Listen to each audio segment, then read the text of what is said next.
안녕하세요. 교재 134쪽 표시죠.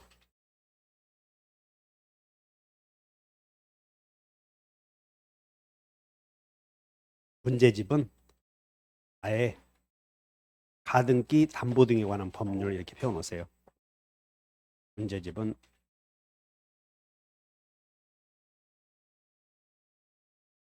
180페이지, 178쪽 있습니다. 문제집은 178쪽 여기 적중의 기초 문제. 그러면 가등기 담보 등에 관한 법률을 배우는데 여기 보셔. 이 을의 소유 토지에 이 토지에 1번 저당권이 있고 가등기가 있고 저당권이 이렇게 있다고 전제해봐요.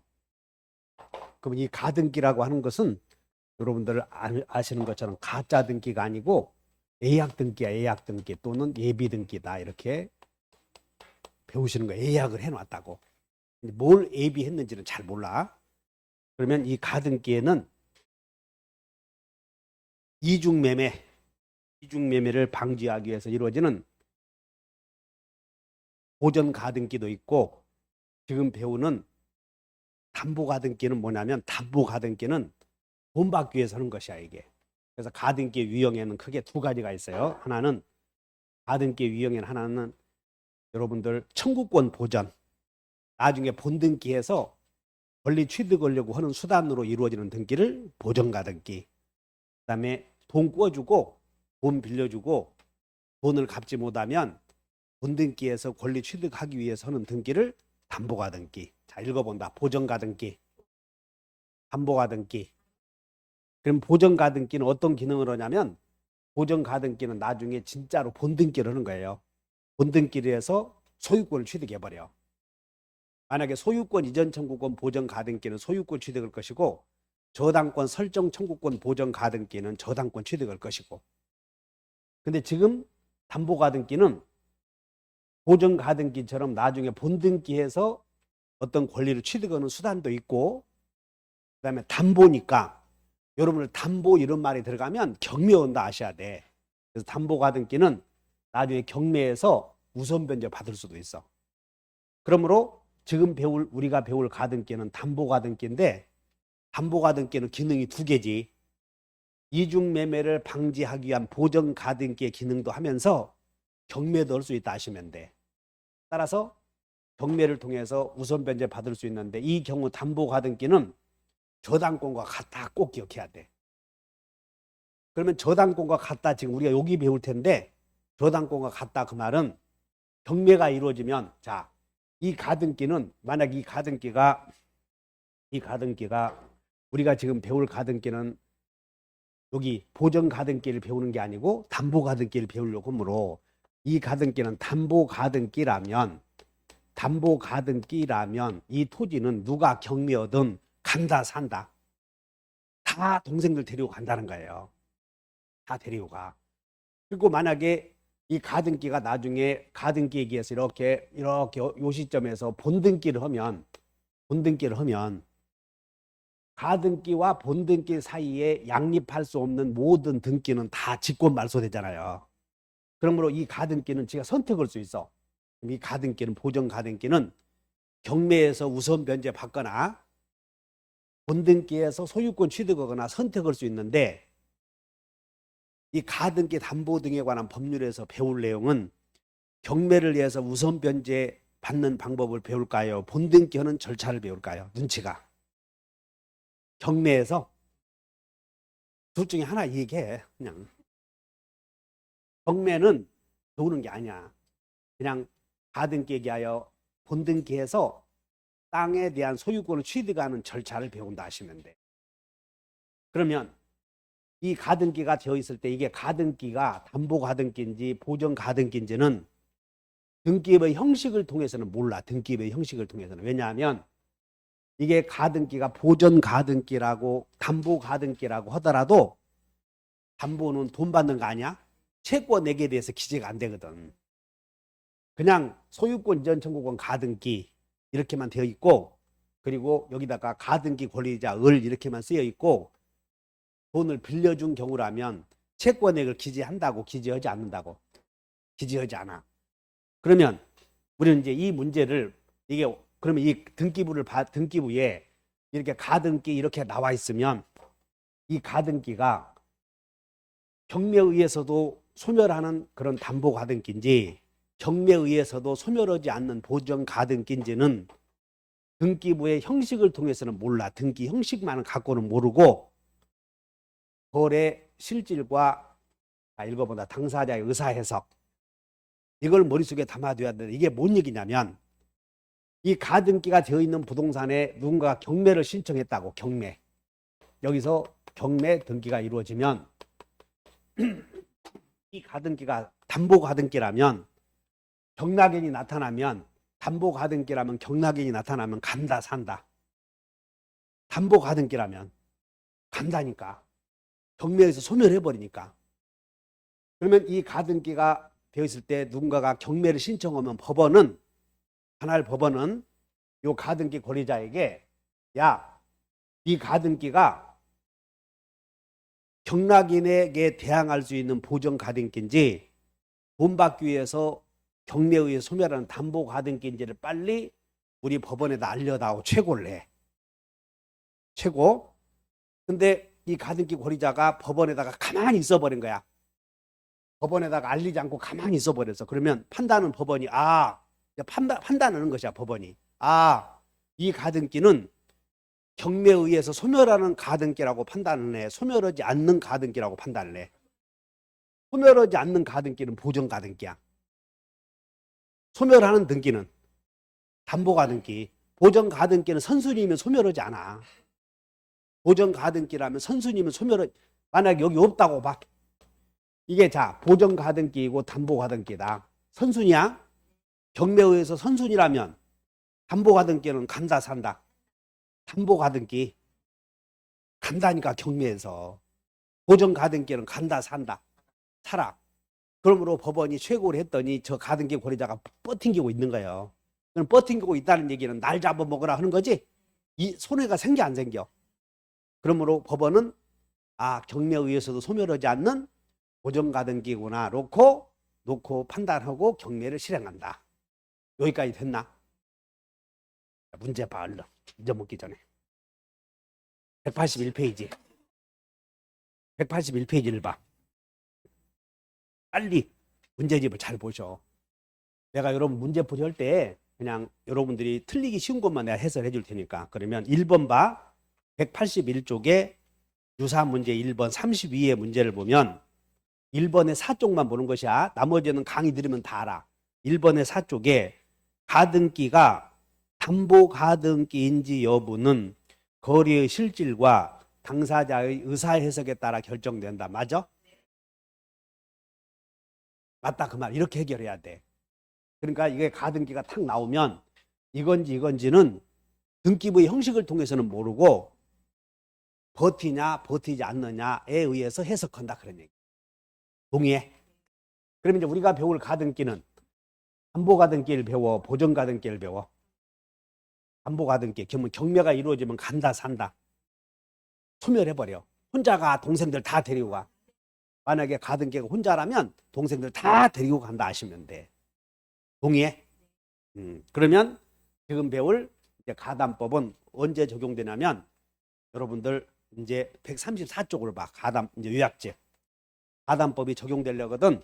여기 봐. 그러니까 특별법은 법의 적용을 잘 봐야 돼. 그래서 소비대차 계약을 해.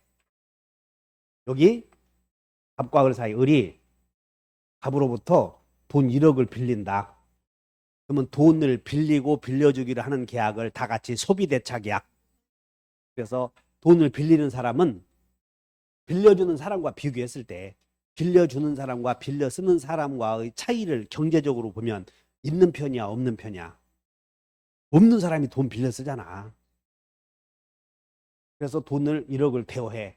빌려. 그러면 은행은 그냥 빌려줘? 담보를 요구해? 그래, 담보를 요구해. 그래서 을이 내가 돈을 갚지 못하면 토지로 대신 팔겠다 이렇게 예약을 해. 소비대차 계약을 하면서 이 을이 내가 토지를 빌린 돈을 갚지 못하면 토지로 대신 변제하마 또는 토지로 대신 팔마 예약을 해. 자, 예약합니다. 예약보다 예약을 해 이렇게. 그래서 이 토지를 대신 주겠노라 대물 변제 예약, 토지를 대신 팔겠노라 매매 예약 이런 예약을 해. 자, 예약본다. 대물 변제 예약, 매매의 예약. 주로 매매 예약을 하지. 주로 매매 예약을 해. 자, 여기까지 봐. 돈 1억을 빌려다오. 알았다. 근데 너는 돈을 빌려줄 텐데 뭘 맡길래? 그랬더니 토지로 대신 맡기겠다. 그럼 토지 가격이 얼마냐? 그랬더니 9천이다. 9천. 그래? 그럼 그거라도 잡고 내가 돈 1억을 빌려준다. 이렇게 얘기한다면 답은 1억을 빌려주면서 예약 당시에 가액이 9천짜리를 담보로 잡아놓잖아요. 사람이 괜찮아? 괜찮지 않아? 괜찮지. 이 사람은 폭리를 취할 이유가 없잖아. 이 사람은 백헌 같은 사람이지? 안 보여 그게? 아, 말이라도 그렇다고 얘기해야 신이 나지. 꼭 저렇게 인생이. 그래서 예약 당시의 가액이 9천짜리도 있을 거고 예약 당시의 가액이 2억일 경우도 있을 거 아니야. 그러면 돈을 갚지 못하면 내 2억짜리 토지로 팔겠다. 이렇게 얘기해. 그러면 예약 당시의 가액이 자 여기 본다. 미달, 초과 두 경우가 있겠지. 그럼 미달한 경우에는 요 값이 채권자가 사람이 괜찮아 악질이야. 괜찮지. 근데 초과한 경우에는 악질이지. 또 그렇게 얘기할 수는 없지만 자본주의 사회에서.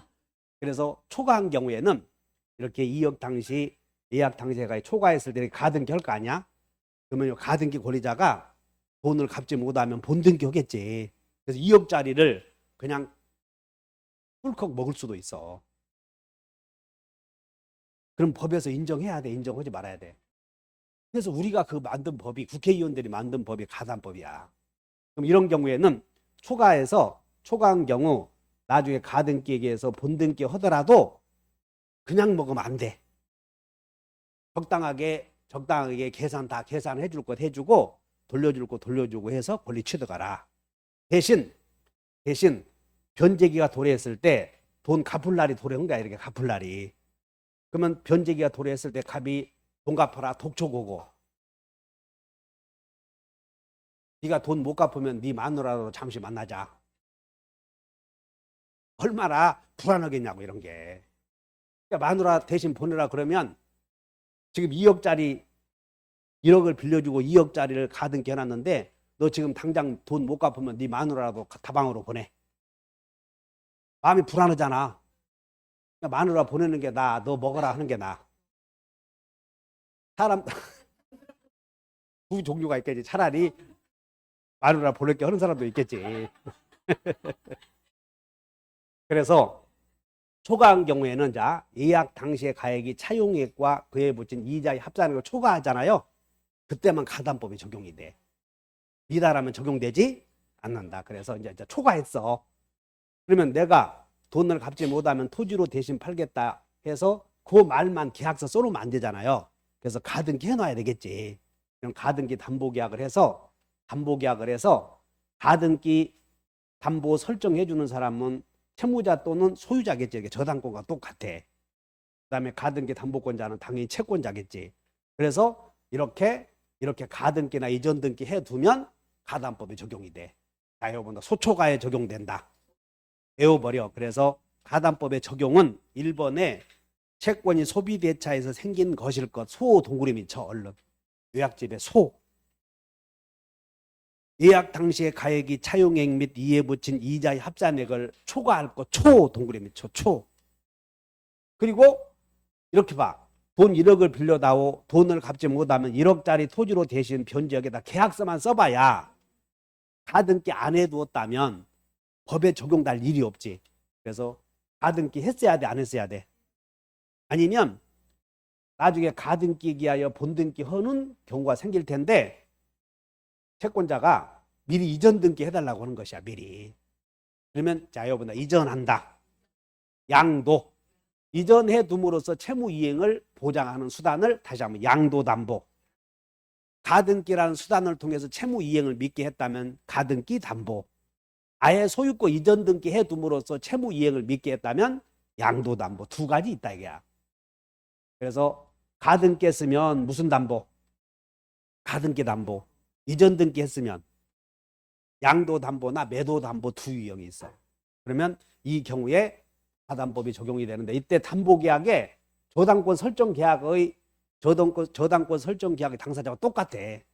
설정자는 채무자 또는 제3자. 채권자는 가등기 담보권자 이렇게 똑같다. 그래서 자, 이거 본다. 소초가에 적용된다. 따라서 이런 요건을 갖추었는데 가등기나 이전 등기가 안 되어 버렸다면 가담법이 적용되지 않고 예를 들어서 돈 1,000만 원 빌리면서 5천만 원짜리 고려청자를 담보로 잡힌다고 가정해봐. 고려청자. 그럼 고려청자에다 등기할 수 있나요? 없지. 안 돼. 돈 1,000만 원 빌리면서 1억짜리 벤츠 맡기기로 했다고 가정해봐. 적용될 수 있지. 그건 등록이 가능하니까. 이거보다 등기 등록. 그러면 가담법이 적용된다 하시면 돼. 다시 한번 등기 등록. 그러면 가담법이 적용된다. 꼭 등기해야만 되는 게 아니고 등록이 되는 경우에도 가담법을 준용한다. 이것이 판례니까 기억하시면 돼. 자, 이거 봐요. 소초가에 적용된다. 이것이 여러분들은 가담법의 적용 요건은 소비대차, 초과 그냥 엄청 쉬운 거예요. 만약에 이런 세 가지 요건 중에 어느 하나라도 결여되어 있다면 가담법이 적용이 안 돼. 자, 180페이지 문제를 보셔. 180페이지가 아니라 이게 요즘에는 옛날에는 그렇게 따로 한 문제 나오더니 그냥 쭉 전체를 보고 해야 돼요. 자, 여기 봐. 그러면 이제 여기 가등기 했다면 잘 들어봐. 이게 실제로는 여러분들 잘 이해하셔야 돼. 갑이 돈을 대여해주면서 채무자가 돈을 갚지 못하면 예약을 해. 그럼 예약의 방법이 돈을 갚지 못하면 토지로 통째로 주마. 대물변제 예약. 토지로 팔겠다. 매매 예약. 주로 매매 예약을 하지. 매매 예약을 하고 그냥 그대로 예약만 하고 끝내는 거예요. 가등기 하는 거예요. 가등기나 무슨 등기를 하겠어. 이전 등기가 되었다면 담보계약이 이루어졌겠지. 그래서 이렇게 가등기에 의해서 지금 이전 등기 해두면 이제 나중에 시간이 흘러서 돈 갚기로 한 날 변제기가 도래했는데 돈을 갚겠어? 못 갚겠어? 못 갚겠지. 그러면 가등기 담보권자는 경매 하든가 경매 아니면 본등기 하든가 선택할 수 있어. 근데 경매의 경우에는 국가가 개입해서 매각을 결정하기 때문에 가등기 담보권자가 폭리를 취할 이유가 없거든. 경매는 가담법에서 잘 다루지 않아. 그냥 저당권과 같다 이 정도. 그러면 나중에 지금 가등기 했으니까 요 시점에 본등기 하겠지 이렇게. 그럼 본등기 한다는 얘기는 이해해 놓으면 돼. 가등기 담보권자가 본등기를 해서 권리를 취득한다는 얘기는 땅을 채무자가 예약한 땅을 사는 셈이잖아. 머릿속에 이걸 기억해주면 그냥 가담법은 해결이 돼. 그래서 여러분들 요약집에 134페이지에 위에서 2번의 가등기 담보권의 실행 방법으로는 경매에 의해서 우선 변제 받거나 또는 물상대유권 행사하는 방법이 있고 양가로 2번 봤더니 본등기에 의한 권리 취득 나오지? 거기다 메모해. 본등기에 의한 권리 취득은 결국은 채권자가 매수한다 이렇게 써야 돼. 채권자가. 양가로 2번 맨 위에 2번에 가등기 담보권의 실행 방법 나오나요? 실행 방법에 가만히 있지 말고 이 부분이 이제 이론 마지막 정리라고. 그래서 공부가 안 되면 이제 기회 할 수도 없어. 그래서 가등기 담보권자가 가등기 담보권에 관한 법률에 의해서 실행하는 방법은 본등기에 대해서 권리 취득하는 방법을 배우는데 그것은 결국은 가등기 담보권자가 본등기를 한다는 얘기는 땅을 산다는 얘기야. 이해해? 땅을 사는구나. 그러면 땅을 사면 땅값은 누가 정해야 돼? 협의해서 정해. 요 땅을 팔겠다는 매도인이 정해. 땅을 사겠다는 채권자가 정해. 협의해서. 그것이 좋은 것 같지? 근데 가담법은 그러지 않고 땅값을 채권자가 정해. 채권자가 땅값을 정해서 던져줘. 내가 땅값을 이렇게 잡았는데 너 어떡할래? 그 상대방이 물어보는 거라고.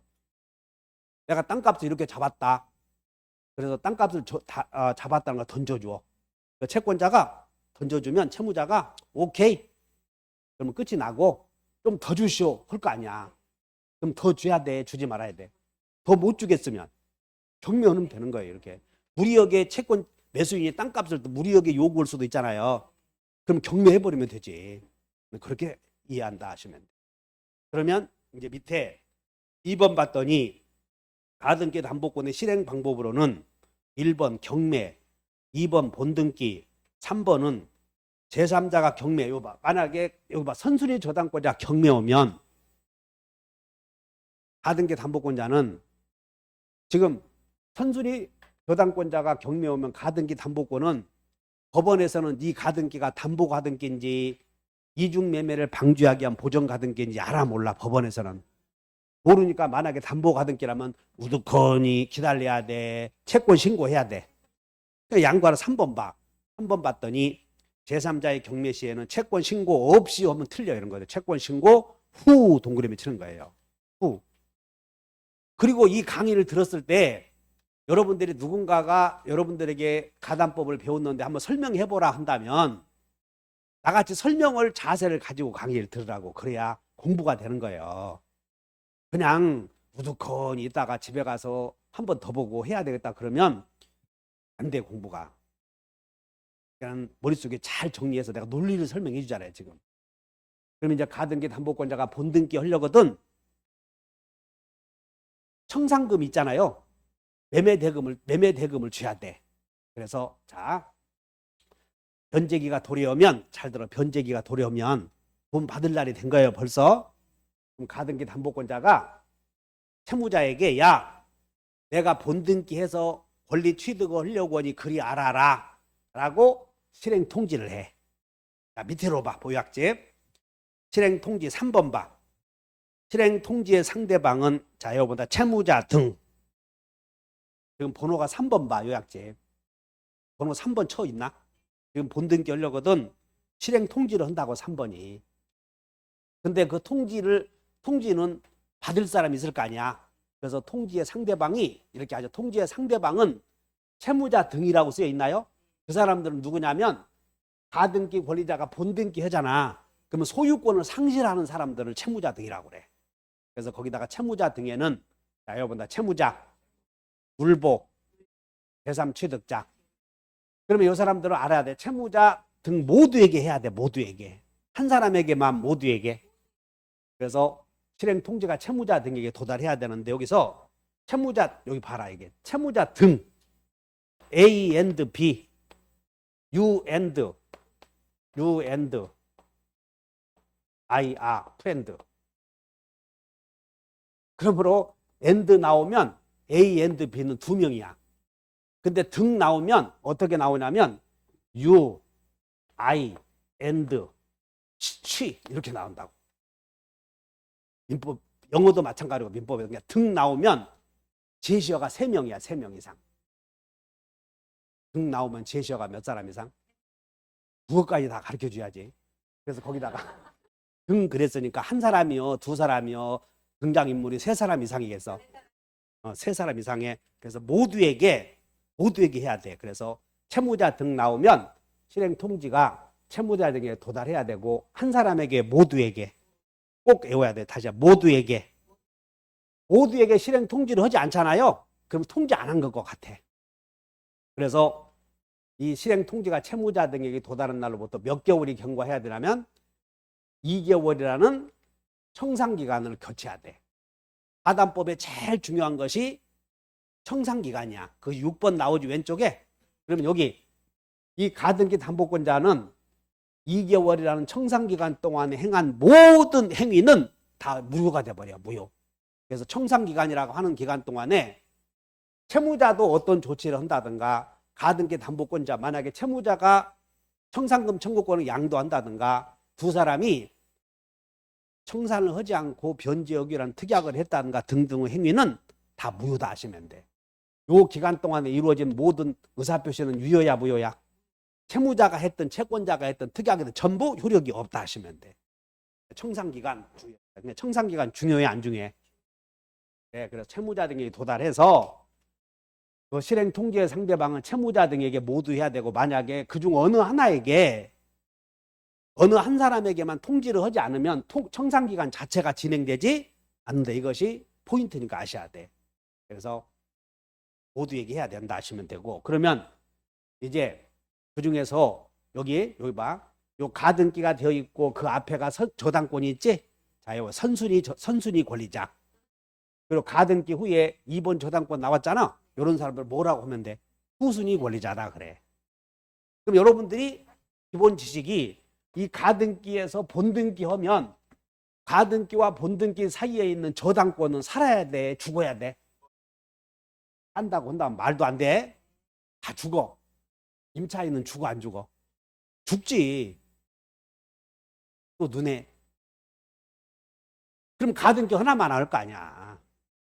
가등기에게 본등기 했을 때 본등기 권리자와 양립할 수 없는 모든 등기는 직권 말소한다 배우지 않았어. 그러므로 가등기에서 본등기하면 2번은 죽는다고. 그렇기 때문에 가등기 권리자는 채무자 등에게 통지가 도달되면 내가 본등기하면 니도 죽으니 마음의 준비를 해라 라고 후순위에게도 통지해 주는 거야. 이게 내가 본등기하면 너도 죽으니 목숨 내놓을 채비하라. 그랬더니 후순위가 그럼 어떡하라는 얘기요? 내가 이렇게 채무자 등에게 몇 푼 줄 돈이 있는데 그걸 채무자에게 줄까 너에게 줄까 그랬더니 후순위가 나에게 줘야지. 즉 이제 청산금 있을 거 아니야. 주고받을 돈. 그래서 후순위에게는 내가 1억을 빌려주고 2억짜리 권리를 취득하다 보니 1억이 남는다. 1억. 그러니까 그 돈을 채무자에게 줘야 되는데 채무자에게 주기 전에 너한테 그 사실을 통지는 한다. 그래서 네가 진짜로 채무자에게 받을 돈이 있다면 그 돈이 채무자에게 주기 전에 네가 채권증서 나한테 가져와.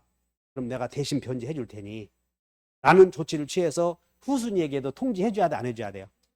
해줘야 돼. 만약에 후순위에게 통지 않고 본등기 했다면 소유권은 취득하겠나요? 못 하겠나요? 그래서 후순위 권리자에게 실행 통지를 하지 않아도 본등기 했을 때 권리 취득 못 한다고 한다면 이상하잖아. 이유가 없지. 본등기 소유권 취득 못할 이유가. 죽어야 되니까. 다만 후순위에게 통지하지 않고 본등기 했을 때 돈을 이렇게 주었잖아. 돈을. 그러면 다시 줘야 돼. 다시. 즉 후순위에게 통지하지 않고 청산금을 채무자에게 주었다면 원래 그 돈을 이렇게 줘야 되거든. 근데 채무자에게 주었지? 그러면 저당권자가 내가 받을 돈을 채무자에게 주었으니 니 가서 채무자에게 받아 그랬더니 채무자는 죽었잖아. 이미 물에 푹 빠져 죽어버렸어. 돈을 어디다 숨겨놓고 마늘밭에 숨겨놓고. 그러므로 후순위 이렇게 한다고. 후순위는 받은기 담보권자가 자기에게 통지하지 않고 채무자에게 청산금 주었다면 통지 안 한 셈이지. 그러니까 네가 그 책임져라. 네가 나한테 알렸어야 되는데 알리지 않았구나. 그러므로 을에게 준 2천만 원 있다면 나에게 줘라고 했을 때는 거절하지 못한다. 자, 여기서 대항하지 못한다. 이렇게 이해하시면 돼. 그러므로 후순위에게 통지해주는 이유는 후순위에게 통지해주는 이유는 소유권 취득하려고 하는 것이야. 귀찮으니까 제거하려고 하는 것이야. 그래, 귀찮은 일 없애려고 하는 거지 소유권 취득하려고 하는 건 아니다. 이렇게 이해하셔야 돼. 좀 이해해 놓으면 돼. 그러므로 후순위에게도 통지하지 않고 본등기 했다면 권리는 취득할 수 있으나 후순위에게 대항하지 못한다. 그러므로 후순위에게도 통지는 해줘야 돼, 안 해줘야 돼요?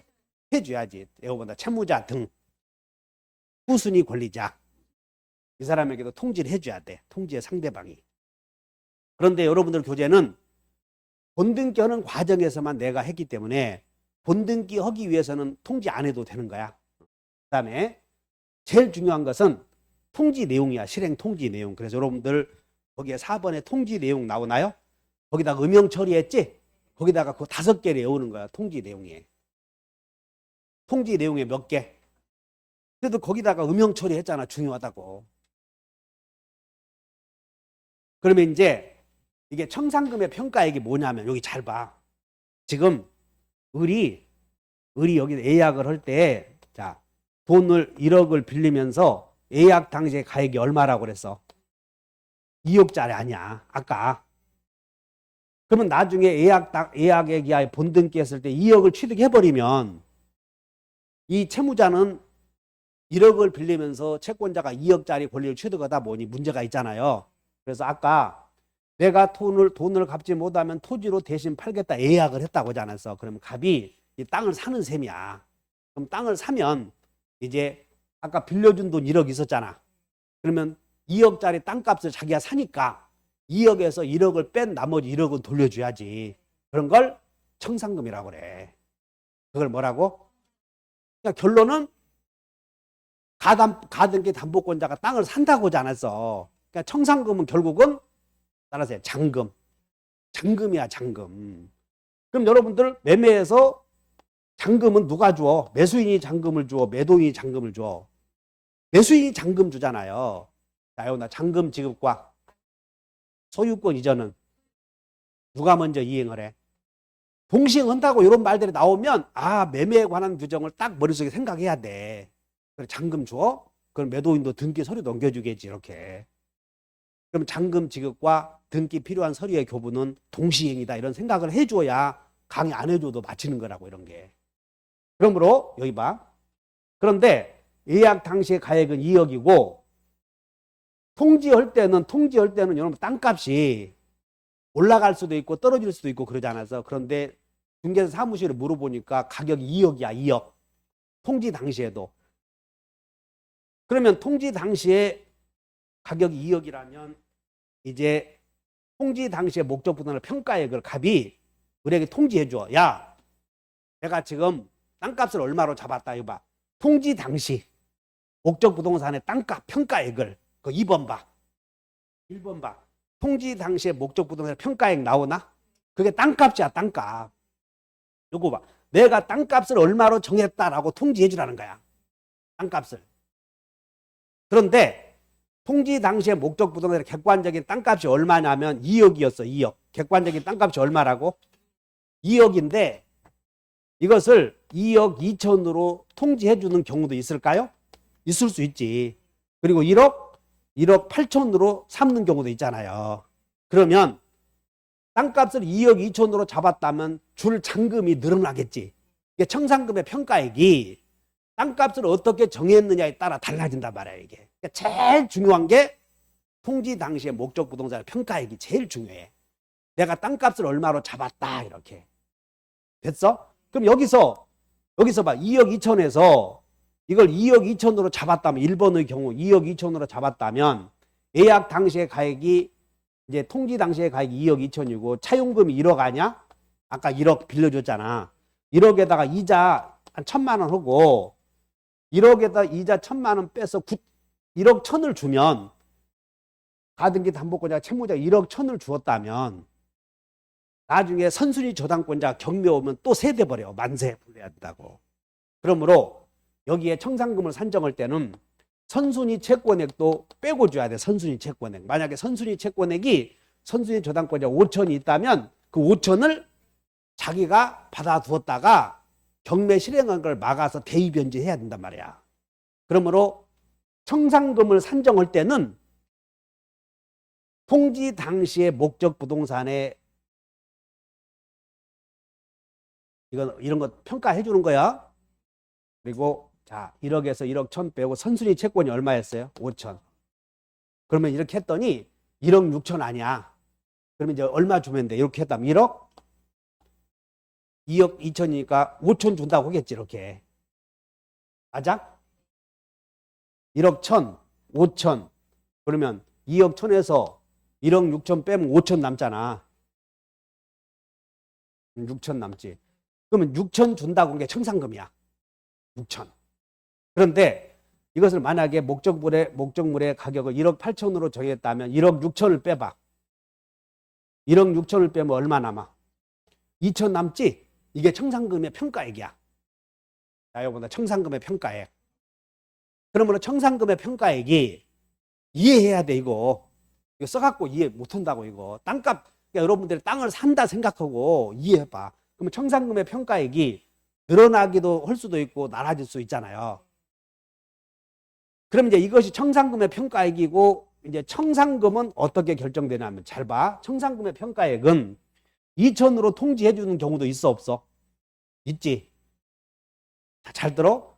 내가 너에게 줄 돈이 2천이다 이렇게 통지해 줬다고. 이렇게. 아니면 내가 너에게 줄 돈이 6천이다 이렇게 통지해 줬다고. 이렇게 6천. 여기까지. 그러면 6천 주겠다고 통지해 줬다면 받은 게 담보권자가 땅값을 높게 잡았잖아.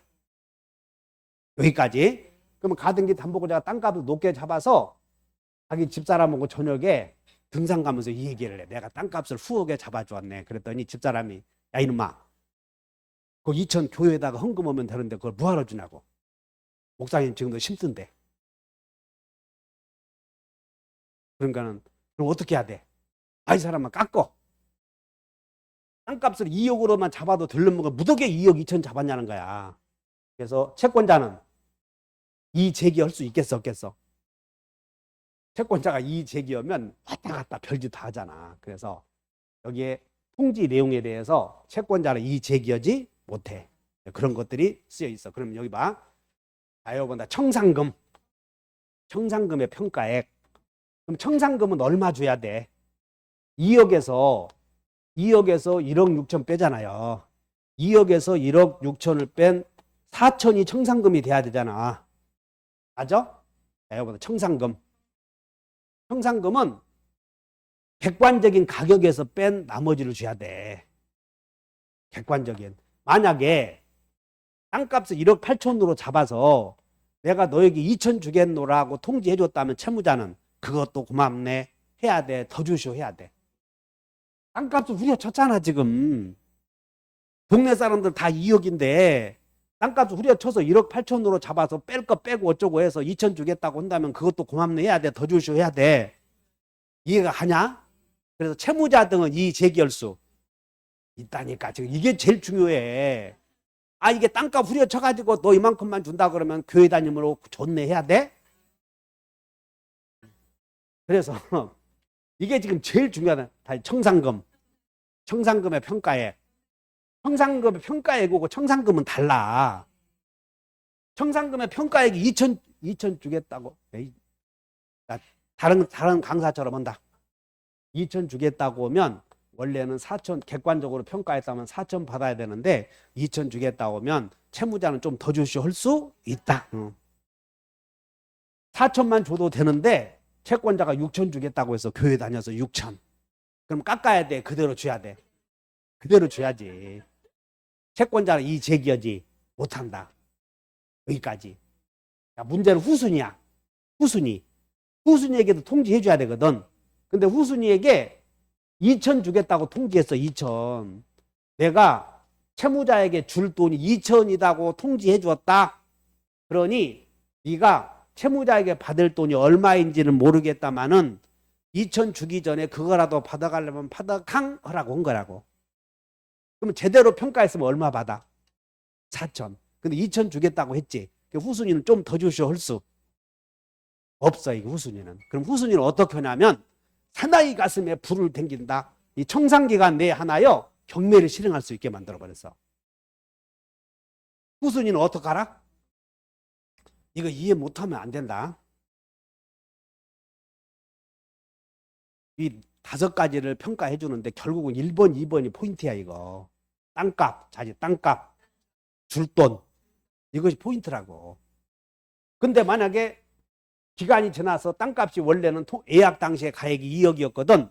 근데 땅값이 툭 떨어져서 줄 돈이 없다면 내가 너에게 줄 돈이 없다. 그러면 그리 알아라고 그 뜻도 통지해 줘야 돼. 줄 돈이 없다면. 그 다음에 목적 부동산이 2개야 2개. 받은 개는 땅이 2개. 그럼 각각 본등기 할 거 아니야. 그럼 각각 본등기해서 소유권 회수해가는 데에 따른 비용을 또 통지해 줘야 돼. 그래서 목적 부동산이 2개 이상인 경우에는 소유권 취득할 거 아니야. 소유권 이전에 의해서 소멸시키려 하는 채권과 그 비용을 통지해 줘라. 이것은 공동 가등기 담보의 경우야 이게. 자, 여기 봐. 이건 이런 건 문제 안 돼. 3번까지 문제 안 되고 그냥 한번 읽어보고 말고 1번, 2번이 문제인데 청산금과 청산금의 평가액은 같아 달라? 다르다고. 그러면 결국은 청산금은 목적 부동산의 평가액에서 채권액을 공제한 차액이야, 가액에서 채권액을 공제한 차액이야. 청산금은 지금 목적물의 객관적인 가액이 2억이야. 평가액은 1억 2천, 2억 2천, 1억 8천 일수잖아요. 다시 한번 평가액, 가액. 이건 1억 8천으로 평가했다면 이 평가액에서 1억 6천 채권액을 공제한 차액이 아니잖아. 평가액이야, 객관적인 가액이야.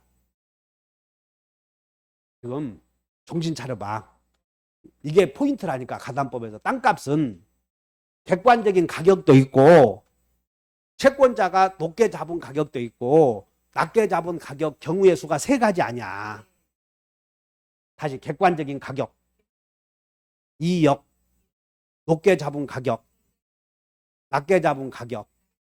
만약에 높게 잡은 가격에서 땅값을 높게 잡아서 채권을 공제한 6천 주겠다고 하면 땅값을 6천으로 2억 2천으로 잡아서 내가 4천만 줘도 될 것을 6천 주겠다고 하면 채무자는 안 되네.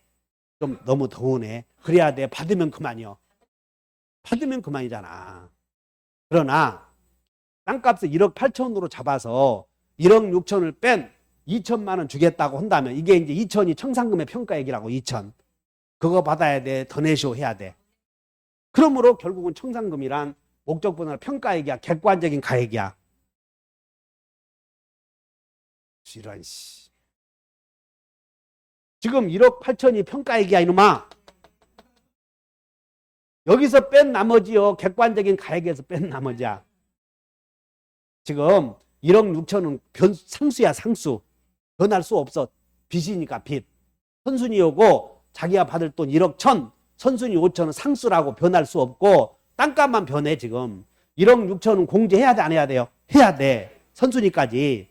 근데 땅값 공제할 때 1억 8천에서 잡아야 돼, 2억에서 잡아야 돼. 이것은 평가액이라고. 자기가 땅값 후려쳐서 줄 돈은 지가 주관적으로 평가한 금액에서 빼야 돼. 객관적인 가액에서 빼야 돼. 그것이 평가액과 가액이라니까. 다시 한번. 가액에서, 평가액에서. 객관적인 가액은 1억 8천이야, 2억이야. 2억에서 공제한 차액을 줘야지 1억 8천이라고 평가한 금액에서 뺀 나머지를 주어서는 안 된다, 그 얘기야. 청산금은 결론이 평가액에서 채권액을 공제한 차액이요, 가액에서 채권액을 공제한 차액이야. 그렇게 이해해 놓으면 고맙다. 박수, 박수. 이렇게 됐지? 이게 이제 내가 너에게 줄 돈이 얼마다 이렇게 평가해 주는 것이야. 그러면 이제 여기서 마지막으로 경우의 수가 후순위에게 만약에 땅을 후려쳐서 1억 8천에서 1억 6천을 빼 2천을 만약에 채무자에게 내가 너에게 2천을 주겠다고 통지했다고 가정해봐. 그러면 가등기 담보권자는 그 실행 통지가 채무자에게 도달하면 지체 없이 후순위에게도 내가 2천 주겠다고 통지했으니 그렇게 하라고 통지해 주는 것이야. 그럼 후순위는 평가한 통지한 내용 있잖아요. 통지한 내용에서 2천 받아가든가 말든가 해야 되고, 제대로 평가했다면 얼마 받을 수 있었어요? 4천 받을 수 있었잖아. 4천. 따라서 4천 주겠다고 통지했다면 이건 뭐 저당권자도 수긍해야 돼. 지가 경매해봐야 더 못 받으니까. 근데 2천 주겠다고 통지했을 때 후순위가 경매하면 더 받을 가능성이 있으면 2천 받고 끝내야 돼. 더 경매해야 돼. 그래서 후순위는 청산금의 평가액에 대하여 청산금의 평가액에 불만이 있으면 이의 제기하지 말고 네 자신 있으면 경매하라, 그 말이야. 여기까지. 그러면 문제가 후순위 저당권자 여기서 경매를 실행해버리면 선순위 가등기 담보권자가 지금 본등기 하려고 준비해가고 있잖아요. 문제가 선순위 가등기 담보권자의 권리 취득과 후순위 저당권자의 경매가 싸우면, 경합하면 후순위 저당권자의 경매가 이겨 선순위 가등기 담보권자의 권리 취득이 우선해. 이것이 우선한다고 하면 사람도 아니요. 사람도. 사고가 못 배운 사람이라고. 아까 가등기 담보권은 경매가 이루어지면 저당권과 같다고 전제하고 가야 돼. 그러므로 가등기 담보권자가 본등기 하는 과정 중에 누구든지 경매를 해버리잖아요. 그럼 본등기 하지 못한다. 그러므로 가등기 담보권자가 본등기에서 땅을 취득하려거든 욕심내야 돼. 아주 욕심내면 안 돼. 그게 이게 가담법 본질이야 이게. 욕심내서 땅값 후려쳤다가는 곳곳에서 경매하고자 하는 사람이 나타난다 하시면 돼. 아셨나? 자, 그러면 이제 절차를 봐. 그러면 이제 주고받을 청산금은 결국은 가등기 담보권자가 땅을 사는 거야. 땅을 사. 그럼 잔금 줘야 돼, 안 줘야 돼? 잔금 줄 때 본등기에 필요한 서류는 동시행이겠지. 그럼 이제 청산기간 내에는 어떤 짓도 해서는 안 된다. 만약에 청산기간 내에 채무자가 받을 청산금 청구권을 양도했더라도 이걸 가지고 후순위에게 대항할 수가 없어. 이렇게 청산기간 거치지 않고 무청산 특약을 하기로 했다면 전부 무효. 일단 청산기간 2개월은 경과해야 돼요. 그 후에 이루어지는 특약은 괜찮아. 자, 그러면 자, 여기 본다. 청산금의 평가액, 땅값, 받을 돈 아무것도 없으면 줄 돈 없다라는 뜻도 통지해야 된다. 괜찮아. 자, 여기 본다. 줄 돈, 땅값, 받을 돈, 줄 돈이 없으면 그 뜻도 통지해주고, 목적 부동산이 2개 이상인 경우에는 각 부동산의 소유권 이전에 의해서 소멸시키려고 하는 채권과 그 비용을 명시해줘라 하면 돼. 자, 여기까지 통지해줬어. 그래서 채무자 등에게 도달한 날로부터 몇 개월이 경과해야 돼요? 그래, 2개월이 경과해야 돼. 그리고 청산금의 평가액에 대해서 채권자는 번복할 수가 없고, 후순위 권리자도 청산금의 평가액에 좀 더 주시 할 수는 없지. 그럼 후순위 권리자는 어떻게 하라고 그랬어? 경매 신청하라고 그랬잖아. 청산기간 내에 하나요. 그래서 후순위 권리자는 자기 채권의 변제기 도래 전이라도 청산기간 내에 하나여 경매를 청구할 수 있다. 그러면 이제 가등기 담보권자는 본등기 한다, 못한다? 못해. 그러면 이제 청산기간 경과해서 청산금을 줘야지. 여기서 문제가 여러분들 청산금 주는 게 잔금이야. 그러니까 잔금 지급과 본등기에 필요한 서류는 동시행해야 되고, 그러면 이제 여기서 매수인이 위에 매수인이 잔금을 다 주었다는 얘기야 지금. 그럼 그 후로부터 생기는 문제가 여러분들 밑에 과실수취권이야. 과실수취권. 이게 쭉 내려와서 7번 봐. 7번. 청산기간 경과해서 7번. 청산금이 없대. 청산기간 경과해서 줄 돈도 없대. 그러면 줄 돈 다 주었다는 거 아니야. 그러므로 청산기간 청산금 지급 전에는 과실수취권을 누가 취득하냐면 채무자가 지금 점이 오고 있어. 채무자가 과실을 수취하고 청산금 주어버렸다면 이때는 채권자가 과실을 수취해. 그래서 과실수취권을 물어봐. 그래서 청산금 지급 전까지 채무자는 돈 갚고 등기 말소를 할 수 있어. 그리고 과실은 누가 수취하겠어? 여기서는 청산금 지급 전에는 채무자가 매도인이야. 매도인. 그러니까 청산금을 주어버렸지? 그럼 과실 수취권은 누구에게? 채권자에게 간다. 이렇게. 이해하셨어? 여기서는 누가 수취해? 채무자. 여기서는 매수인. 채권자가 수취한다. 그 다음에 중요한 건 청산금 지급 전까지 여기서 채무자 등은 등기 말소 청구할 수 있다. 머릿속에 11번에 졸지 말고 잘 기억해 이제. 그리고 너무나 졸거나 그러면 이제 나도 포기한다고 강의를. 그래서 인간관계만 잘 맺어놓고 지금부터는 말을 내가 밖에서 따뜻하게 하잖아. 그러면 교수님이 나는 포기했구나 이렇게 하시면 돼요. 말을 따뜻하게 하면 우리도 포기했어. 그냥 인간관계만. 그러나 대신 너 졸지 말아라 이런 얘기라도 하면 그래도 애정이 좀 있는 거고. 말을 따뜻하게 하면 그 말을 따뜻하게 하는 게 뭐냐면 주로 꾸준히 하시게 이렇게 얘기해. 꾸준히 하시게 이렇게. 그러니까 여러분들이 스스로 정리를 잘해서 공부를 하시는 거예요. 그럼 여기가 제일 중요한데 청산금 지급 전까지 채무자 등은 채무 이행을 하고 등기 말소를 할 수가 있는데 그것이 제한되는 경우도 있어. 그게 뭐냐면 아까 양도담보권자, 가등기 담보권자는 가등기 할 때 본등기에 필요한 서류도 갖고 있어. 네가 제때 채무 이행 못하면 내가 본등기에서 권리 취득을 하려고 하니 본등기에 필요한 서류도 달라. 그래서 요 시점에 본등기 했다면 무효야 이게. 무효. 그런데 본등기 해놓고 제3자에게 처분해버렸잖아요. 그러면 제3자가 선이야 선이. 그럼 그 사람을 보호해 줄 수밖에 없어. 그래서 등기말소 청구가 그 제안에서 11번에 2번에다가 그냥 제3자야 선의의 제3자야. 선의의 제3자가 어느 시점이든 권리 취득해버리면 그 사람을 보호해 주다 보니까 이제는 채무자 등은 등기말소도 못하고 가등기 담보권자는 소유권 날라갔고 그러면 결국은 채무자 등은 어떻게 하면 되냐면 네가 청산기간 경과 전에 네 이름으로 등기해서 팔아먹었지? 그러니까 불법행위 책임져라 해서 끝이 나는 거야 이게. 채무자 등은 본등기해서 팔아먹은 사람에게 불법행위 책임 물어서 법률 문제가 끝이 난다. 자, 여기까지가 가담법이다. 자, 문제 보자. 문제를 풀어봅시다.